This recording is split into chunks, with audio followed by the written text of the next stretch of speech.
Okay, starting at the beginning of Ruth. In the days when the judges were judging, there was a famine in the land. Now this, it's not stated, that's the only indication we get about the time in this book. The judges were judging and there was a famine in the land. That famine could have been connected to the loss of food the Israelites were suffering. Remember, we read about back in the days of Gideon, how the Midianites would come and take all the food. So it could be a reference to the loss of food from that. Or it could be some other famine that the Lord had sent on the land because of the people's disobedience that is not actually recorded in the book of Judges itself. We don't know. And it doesn't say which particular judge was in charge at this point, or or if there wasn't one, like who was the most recent one or who was going to be the next one. It doesn't say that. It just says the days the judges were judging and there was a famine. You have to remember that in the Hebrew mind, this isn't a problem. Not knowing exactly when this story takes place or being able to put it on a timeline was not a problem to them. In their minds, just saying this is in the days when the judges were judging and there was a famine, that's enough. Right? That's all they need to know. And we're just going to have to be content with that. So in the days when the judges were judging, there was a famine in the land. And a man from Bethlehem, so here's another story about Bethlehem, by the way. It's the same place. We read about that in the previous story. That's where the concubine of the Levite was from in Judges 19. And then that's also where the Levite was from in the story of Micah in Judges 17 and 18. He was also from Bethlehem. So this is another story that centers on Bethlehem and Judah.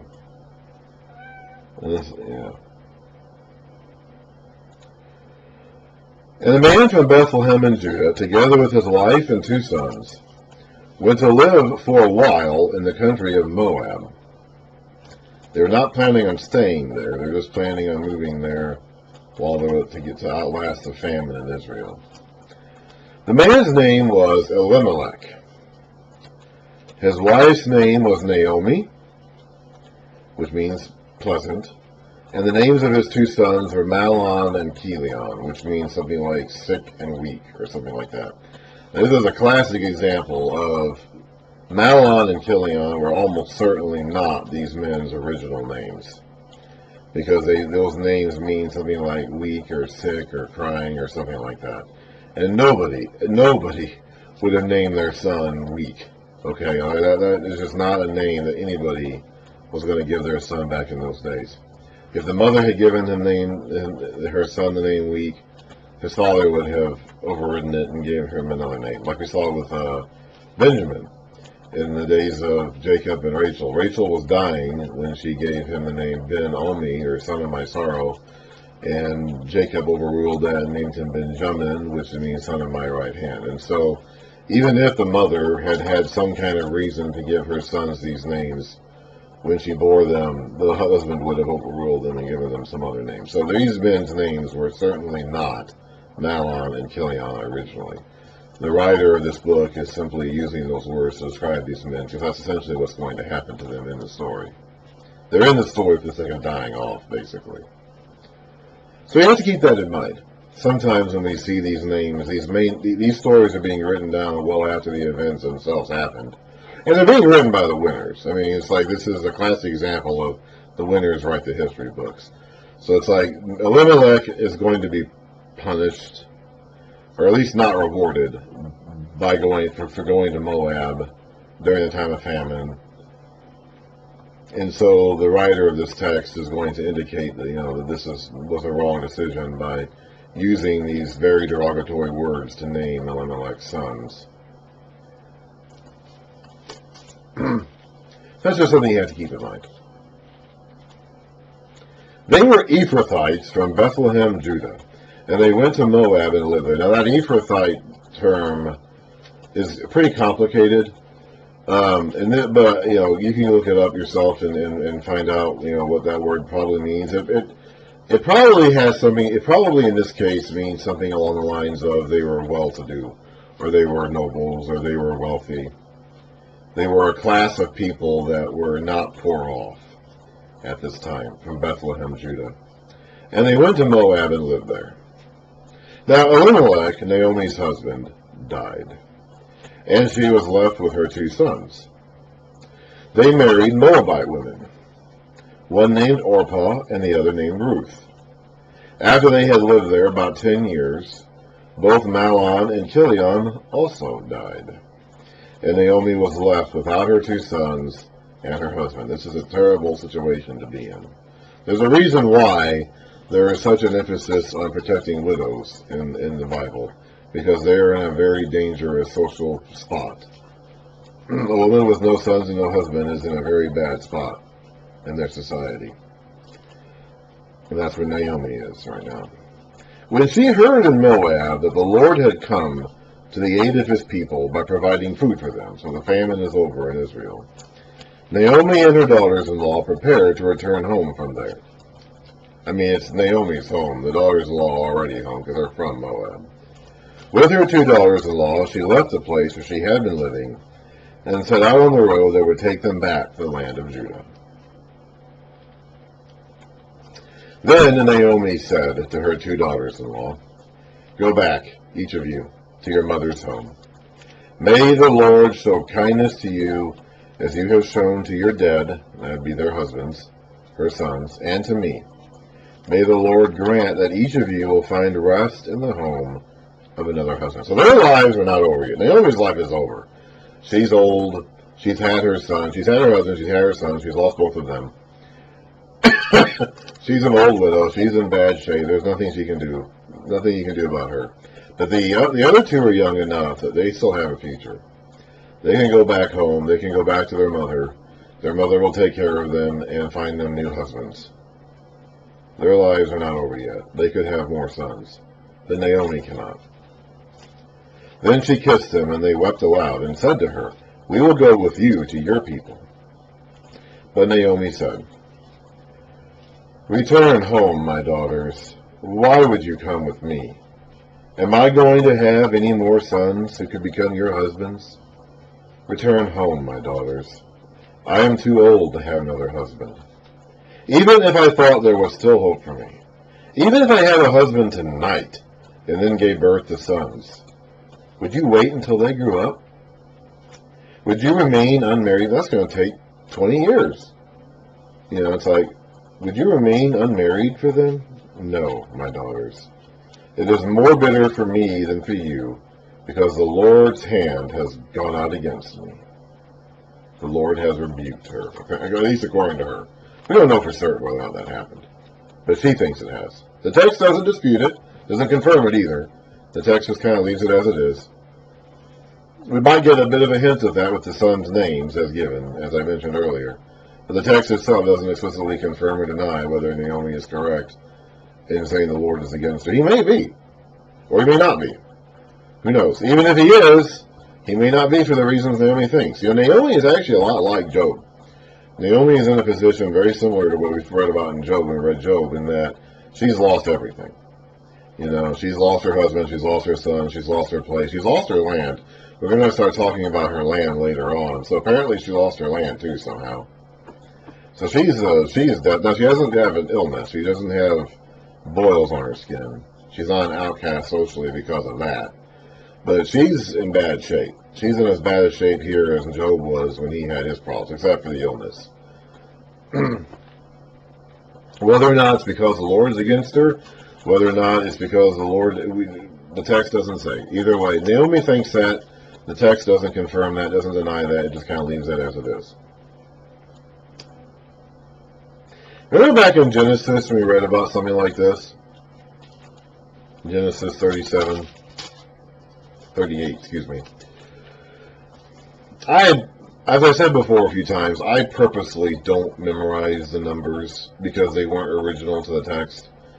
I try to, the original Hebrews would not have memorized their scriptures based on chapters and verses. So I don't do that either. It's helpful to know, it's helpful to find. But I prefer to memorize the content and to remember where to find the content, not so much based on the numbers and chapters and verses because they're not original to the text. But this is Genesis 38. This is after they dealt with Joseph, and Judah has left the others for some reason for a period of time. So at that time, Judah left his brothers and went down to stay with a man of Adullam named Hira. There, Judah met the daughter of a Canaanite man named Shua. He married her and lay with her, and she became pregnant and gave birth to a son named She conceived again and gave birth to a son and named him Onan. She gave birth to still another son and named him Shelah. Judah got a wife for his firstborn, and her name was Tamar. But Judah's firstborn, was wicked in the Lord's sight, so the Lord put him to death. Then Judah said to Onan, his secondborn, Lie with your brother's wife, and fulfill your duty to her as your brother-in-law to produce offspring for your brother. But Onan knew that the offspring would not be his. So whenever he lay with his brother's wife, he spilled his semen on the ground to keep from producing offspring for his brother. What he did was wicked in the Lord's sight, so he put him to death also. Then Judah said to his daughter-in-law Tamar, Live as a widow in your father's house until my son Shelah grows up, for he thought he may die too, just like his brothers. So Tamar went to live in her father's house. After a long time, Judah's wife, the daughter of Shua, died. Anyway, it goes on from there. So Tamar was married to and died without having a son. And Ur's brother Onan was supposed to sleep with Tamar and produce a son through her that would be credited to his brother's name. He didn't want to do that because he knew that son would not be his, so he tried to get out of it, and he died too. And then Judah actually ends up withholding his third son from Tamar, and that goes into the rest of that chapter. Ends up having sex with her himself unknowingly, and she produces sons that way. So there is this concept of, as I said over and over and over and over and over again, the worst thing that could happen to these people is to die without sons. Is to die without heirs, so your name is forgotten. Elimelech is dead. He had sons, and they're also both dead. They didn't have sons. So now it's just Naomi and these two daughters-in-law of hers. And these daughters-in-law are not committed to her any longer. Okay, it's like, but their relationship to her is not, they're not legally bound to her because their husbands are dead. And there's no brothers left for them to marry. So Mahlon and Chilion are both dead. There are no other brothers to marry, so they don't have any more legal obligations to Naomi. And Naomi here is saying, so she's trying to get them to go away. They still have a future in Moab. They could go back to their mother's houses, and their mothers would take care of them and find them more husbands. They're probably still young enough and attractive enough to get married again and have more sons with other husbands elsewhere. So their options are not empty. And Naomi's options are empty. She's too old to have kids. Her husband has died. Her sons have died. She's lost her land somehow. We don't really read about that how, but she has to have in order for what happens later to make sense. And so she has no future. She has no present even, really. And so she just wants to go back to the land where her people are and doesn't want these two Moabite women to come with her. They're committed to her, but she's trying to talk them out of it.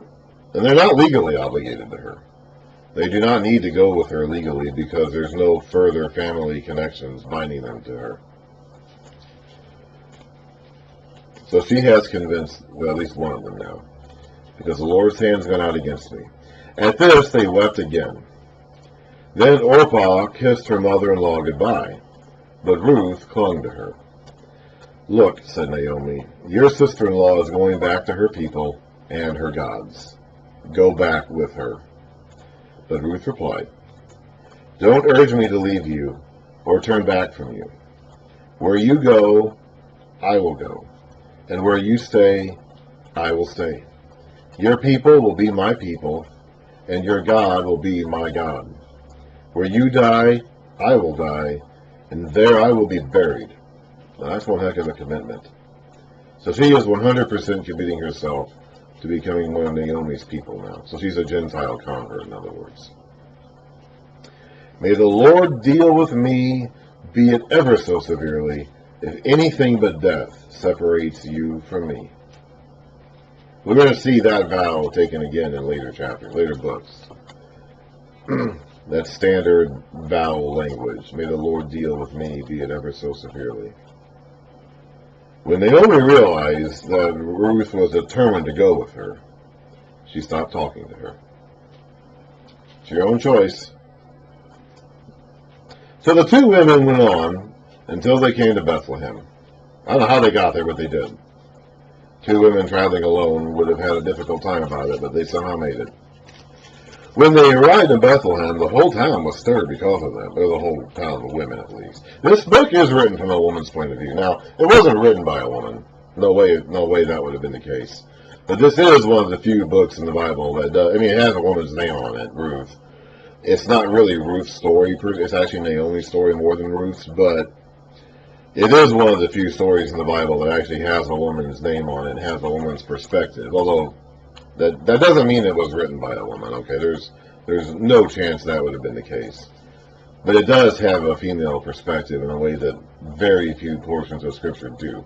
So when it says the whole town was stirred because of them, it doesn't really mean the whole town.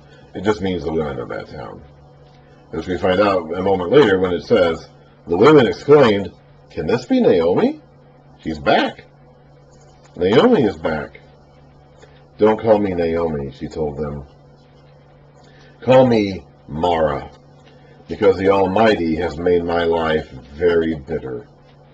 I went away full," and Mara, by the way, it says down here, means bitter. Naomi means pleasant. Mara means bitter. So she is not pleasant any longer, she is bitter. Because the Almighty, the Shaddai, the God of the mountain, has made me bitter. I went away full, but the Lord has brought me back empty. Why call me Naomi? The Lord has afflicted me, or he has testified against me, according to our footnotes. The Almighty has brought misfortune on me. So Naomi returned from Moab, accompanied by Ruth, the Moabitess, her daughter-in-law, arriving in Bethlehem as the barley harvest was beginning. The text does not confirm or deny Naomi's assertion that the Lord has made her life bitter. Maybe he has. We don't want to think that. That's something that we don't want to think. We'll just say, well, Naomi is saying that. And maybe that's the case. The text doesn't confirm it or deny it. Maybe Naomi is just saying that. But maybe she's saying that because it's true. We really don't know. Again, Naomi is a lot like Job.